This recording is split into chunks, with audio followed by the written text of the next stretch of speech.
I am Pinoy Rob. I am Pinoy Rob.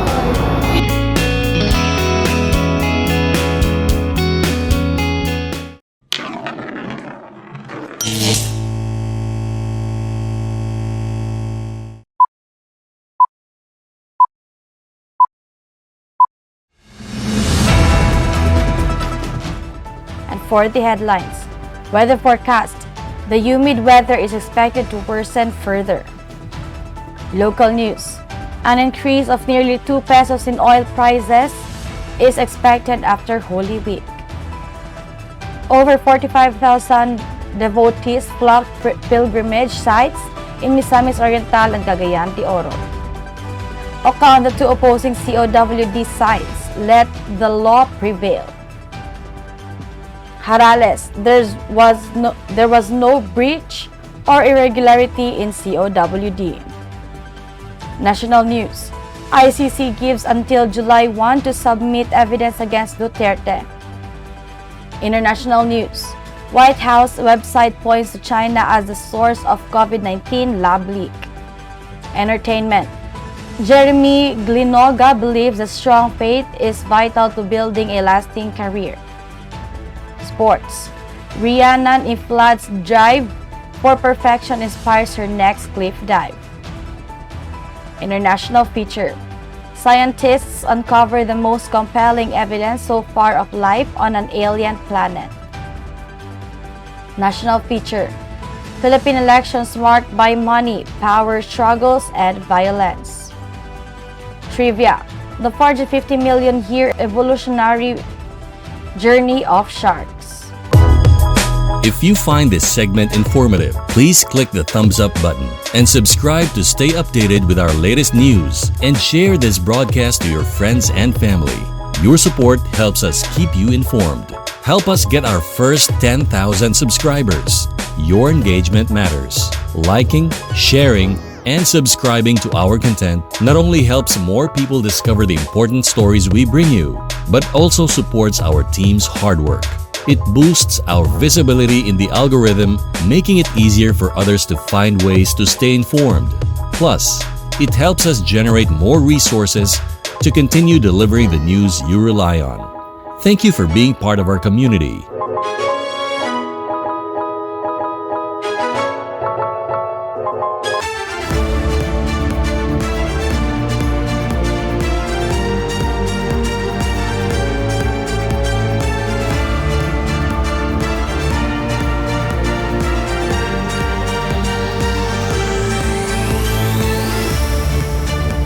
Good morning, Philippines. Magandang umaga, Luzon, ng may adlaw, Visayas ug Mindanao.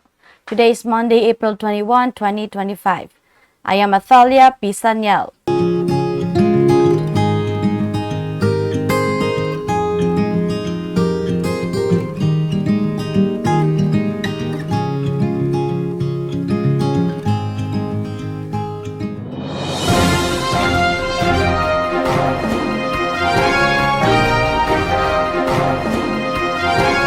Local news. An increase of nearly 2 pesos in oil prices is expected after Holy Week. The hardship for Filipinos continues even after Holy Week due to the nearly 2 peso increase in the prices of all petroleum products starting April 22. The Department of Energy has warned motorists to prepare for higher fuel costs as they will face significant price hikes on Tuesday, April 22. The DOE's latest forecast indicates that diesel prices are expected to rise by 1.10 pesos to 1.40 pesos per liter. Gasoline, on the other hand, will see an increase of 1.30 to 1.60 per liter. Kerosene prices will also experience a slight increase. The rise in fuel prices is attributed to a variety of factors, including global oil market trends and geopolitical tensions. One significant factor is the pressure being exerted by the United States on Iran regarding nuclear talks, which has affected oil supply chains and market stability. This global situation is contributing to the increase in fuel costs for consumers, adding to the financial burden, especially as many Filipinos prepare for the upcoming vacation season, where travel and transportation costs are expected to be higher. The DOE has also emphasized the need for motorists to be more energy efficient, urging the public to adopt fuel-saving practices to reduce the impact of the price hikes. Over 45,000 devotees flocked to pilgrimage sites in Misamis Oriental and Cagayan De Oro. Police Regional Office 10 Director Brigadier General Jason De Guzman led the security efforts in churches, public transport terminals, and ports, particularly in the major pilgrimage sites based in the city. This is in response to the influx of people seeking to reflect on the passion, suffering, and death of Christ during Holy Week. Police Lieutenant Colonel Evan Vinia, spokesperson for the Cagayan de Oro City Police Office, mentioned that despite over 25,000 devotees flocking to the mountains of Malasag in Barangay Cugman and the Our Lady of Guadalupe Shrine at the tri-boundaries of Barangay Tablon, Barangay Agusan, and Barangay Balubal, no incidents have disrupted the sanctity of Holy Week. He added that they also focus on monitoring establishments and residential houses to prevent any attacks from malicious groups. Previously, PRO 10 raised the highest alert level for the Northern Mindanao region due to activities during Holy Week. Additionally, devotees were reminded to follow the guidelines set for visiting the various pilgrimage sites located in different parts of Misamis Oriental to avoid any interruptions to their reflection during Holy Week. Fernando Sotsot D. Jr., head of the Misamis Oriental Provincial Disaster Risk Reduction and Management Office, revealed that the provincial government raised the blue alert status to ensure all measures are in place for any incidents. He also warned travelers to be extra cautious during their trips to avoid accidents. Tight security was also implemented at the Divine Mercy Shrine in El Salvador City, which attracts thousands of devotees from different parts of the Philippines every week. In addition, the officials at the Divine Mercy Shrine urged devotees not to be complacent, even though the area security is tight in Barangay Ulaliman, El Salvador City, Misamis Oriental. Oka on the two opposing COWD sides, let the law prevail. Former City Mayor Oscar Moreno advised the two opposing camps of the Cagayan de Oro Water District Management to respect the law. This came after a commotion arose when interim COWD General Manager Fermin Harales' group forcibly entered his office to retrieve documents, which were blocked by employees supporting the regular management. Moreno stated that under the law, the court's decision regarding the suspension of the LWA takeover of COWD is not yet final. This is because there is still a 15-day period from the release of the decision during which Harales' camp can appeal and the case can be elevated to the Court of Appeals Mindanao. Harales: there was no breach or irregularity in COWD. There was no destruction, but the main door of the employees' entrance at the Cagayan de Oro Water District was damaged due to a scuffle that occurred yesterday morning. This was a response of interim Cagayan de Oro Water District General Manager Fermin Harales against the allegations made by the regular management. Harales stated that it was actually the group of acting regular COWD General Manager Engineer Ednan Nahil who was responsible for the earlier disturbance in his office on April 15. He emphasized that they have respected the court's decision, which is why both sides are in a status quo arrangement while they proceed with the motion for reconsideration in court, which did not recognize the legality of the Local Water Utilities Administration intervention in the COWD operations.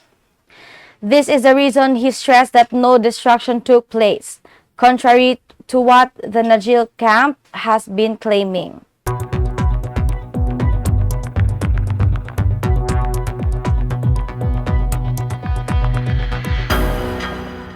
Weather forecast. The humid weather is expected to worsen further.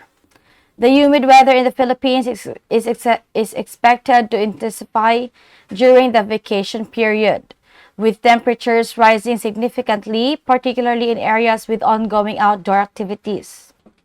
Local authorities have raised concerns about the potential dangers such as heat stroke and dehydration, and have advised to the public to take extra precautions. This includes staying hydrated, wearing light and breathable clothing, and avoiding prolonged exposure to direct sunlight. Moreover, people are urged to seek shelter in shaded areas, wear hats or sunscreen, and adjust their outdoor plans to avoid the hottest hours of the day, typically from 11 a.m. to 3 p.m. Health officials are closely monitoring the situation, and emergency services are on standby for potential heat-related incidents.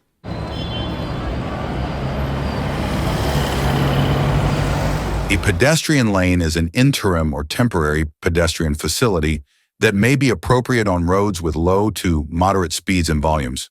A pedestrian lane is a designated space on the roadway for exclusive use of pedestrians.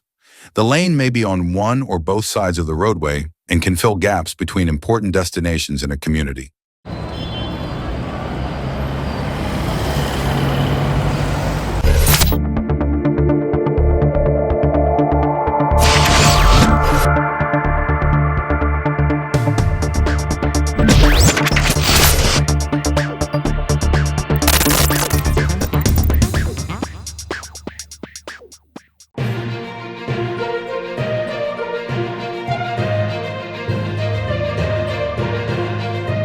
National news.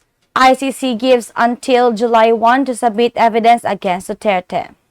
The International Criminal Court Pre-Trial Chamber 1, which is handling the crimes against humanity case against former Philippine President Rodrigo Duterte, has ordered the prosecution to disclose all evidence it intends to present in the confirmation of charges hearing scheduled for September 23, 2025.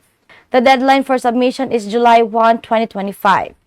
The order signed by Judges Yulia Antonella, Motok, Rain Adelaide, Sophie Alpini Gansu, and Maria del Socorro Flores Liera outlines the timeline for pre-trial proceedings.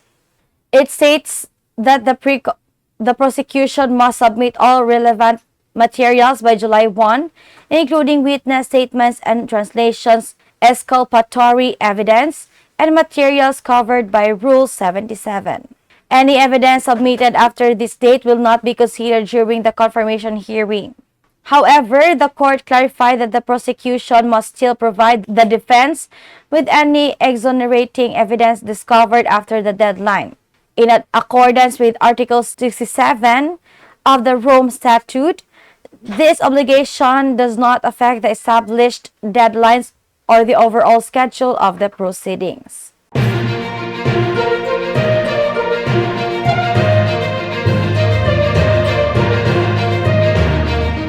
International news. White House website points to China as a source of COVID-19 lab leak. The White House on Friday unveiled an overhauled version of its COVID-19 information website, now strongly promoting the controversial theory that the coronavirus originated from a laboratory leak in China. The site refers to this theory as pointing to the true origins of the pandemic. Previously, COVID.gov was a hub for public health resources, offering updates on vaccines, testing locations, and safety protocols. However, the redesigned website now prominently features a full-size photo of former President Donald Trump and sharply criticizes the pandemic response under President Joe Biden's administration. In addition, the site directly attacks Dr. Anthony Fauci, Biden's former chief medical advisor, accusing him of pushing the narrative that COVID-19 emerged naturally from animals. It includes 5 main arguments supporting the lab leak theory, highlighting that the first known outbreak occurred in Wuhan, which is also home to China's premier SARS research facility. The site alleges that the Wuhan Institute of Virology has a record of conducting sensitive experiments under insufficient biosafety protocols. This move marks a significant shift in tone and purpose for the website, aligning with the renewed political narrative of the current administration, which aims to cast blame on China's government and reframe the history of the pandemic as investigations into its origins continue amid global debate.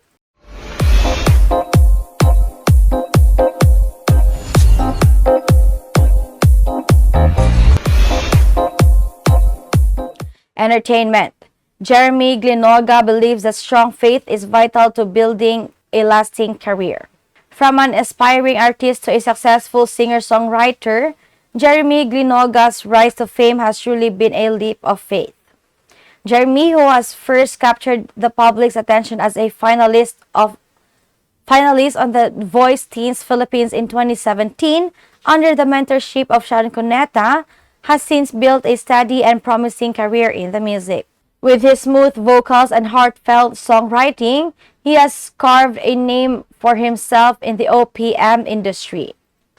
Fondly called Jeremy G, the young artist emphasized that his unwavering faith in God has been his anchor through challenges, rejections, and even creative struggles. He credited prayer, family support, and belief in divine timing as vital sources of strength during uncertain times in his journey. As he continues to release new music and collaborate with fellow artists, Jeremy remains grounded in his values, hoping to inspire others not just through songs, but through his story of perseverance and belief.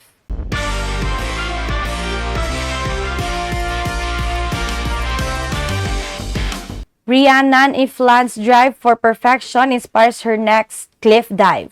Australia's Rhiannan Iffland once again proved why she is the reigning queen of cliff diving after clinching victory at the latest top of the Red Bull Cliff Diving World Series held in the stunning waters of El Nido, Palawan. The event, which gathered the world's top high divers, was a showcase of both athleticism and breathtaking scenery, drawing attention not just to the sport, but also to the Philippines as a top-tier destination for international competitions. Standing atop a 21-meter platform perched on a dramatic limestone cliff in the Big Lagoon, Iffland delivered a near-perfect dive that wowed the judges and the crowd. Her scores 2.9 seconds and a 9.5 were enough to secure her place atop the podium, continuing her winning streak in the 2024 season. This isn't her first taste of success in El Nido. Back in 2019, when Red Bull first brought the competition to the Philippines, Iffland also emerged victorious, eventually securing her fourth consecutive world title. Her unmatched consistency, technical precision, and fearlessness have made her a legend in the sport.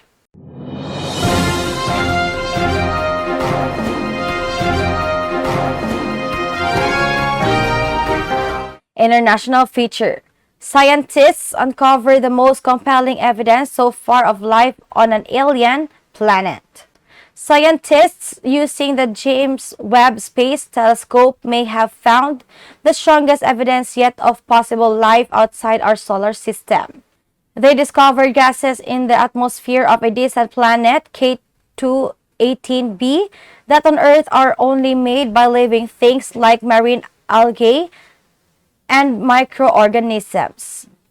These gases, dimethyl sulfide and dimethyl disulfide, suggest that the planet might be home to microbial life. However, scientists clarify that this isn't proof of life, just a possible sign of it. More research is needed. Still, the discovery is exciting. Astrophysicist Nico Madhusudan said it may be the first real sign that another world could be inhabited.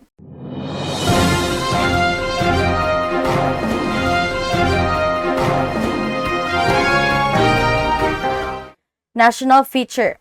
Philippine elections marked by money, power struggles, and violence. Running for public office in the Philippines remains a perilous pursuit, especially in the lead up to national and local elections. This has been a harsh reality for candidates like mayoral hopeful Kerwin Espinosa, who was shot during a campaign rally earlier this April. The bullet pierced through his chest and exited his arm. He survived, but others have not been as fortunate. From January 12 to April 11, the Commission on Elections has documented 46 incidents of election-related violence across the country. These include shootings, armed attacks, and assassinations targeting candidates, supporters, and even electoral officials. Among those killed were a city council candidate and polling officer, and a barangay chief, raising serious concerns over the safety and the electoral process, especially as the May 12 midterm elections draw near. Authorities have pledged to increase security measures in identified election hotspots, while COMELEC has reiterated its commitment to ensuring free, fair, and peaceful elections.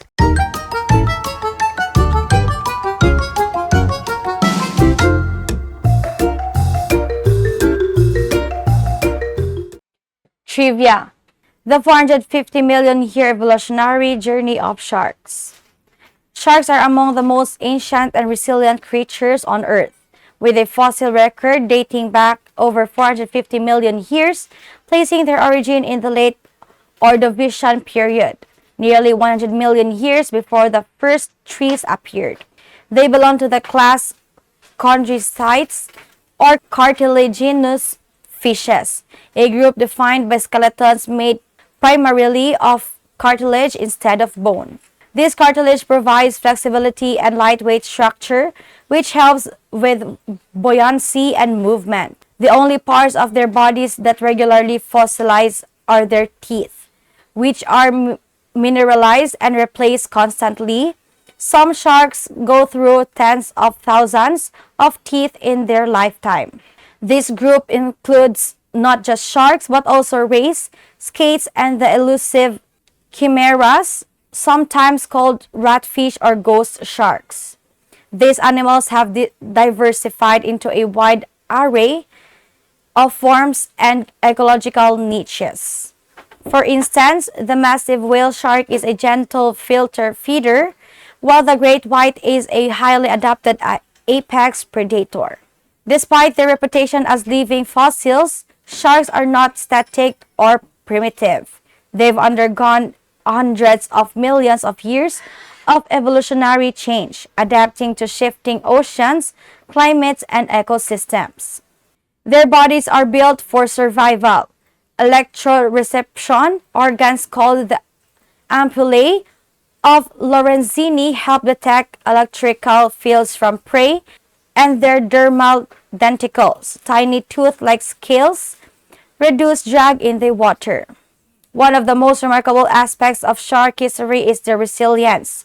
Sharks have survived all 5 major mass extinction events, including the one that wiped out the dinosaurs. And that was the information we got from here and abroad. Keep listening and watching. Please subscribe Pinoy Rob on YouTube channel and follow us on Facebook, and have a wonderful day. If you find this segment informative, please click the thumbs up button and subscribe to stay updated with our latest news, and share this broadcast to your friends and family. Your support helps us keep you informed. Help us get our first 10,000 subscribers. Your engagement matters. Liking, sharing, and subscribing to our content not only helps more people discover the important stories we bring you, but also supports our team's hard work. It boosts our visibility in the algorithm, making it easier for others to find ways to stay informed. Plus, it helps us generate more resources to continue delivering the news you rely on. Thank you for being part of our community.